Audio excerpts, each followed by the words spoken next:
গোপন খবর। সুকান্ত ভট্টাচার্য।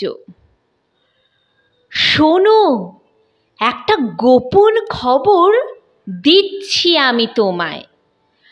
কলকাতাটা যখন খাচ্ছিল রোজ বোমায়, সেই সময়ে একটা বোমা গড়ের মাঠের ধারে মাটির ভেতর সেঁধিয়ে গিয়ে ছিল এক্কেবারে। অনেক দিনের ঘটনা, তাই ভুলে গেছিল লোকে। মাটির ভেতর ছিল তাই তো দেখেনি কেউ চোখে। অনেক বর্ষা কেটে গেল অনেক মাস।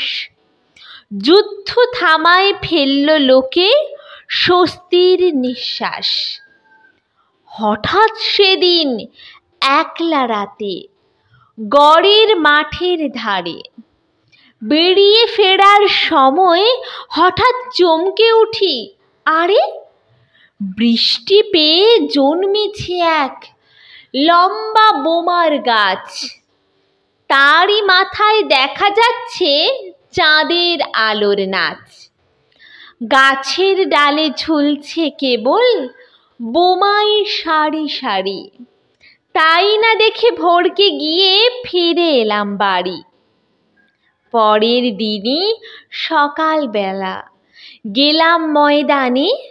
হায় রে, গাছটা চুরি গেছে, কোথায় কে তা জানি। গাছটা ছিল গড়ের মাঠে, খুঁজতে আজও ঘুরি। প্রমাণ আছে অনেক, কেবল গাছটা গেছে চুরি।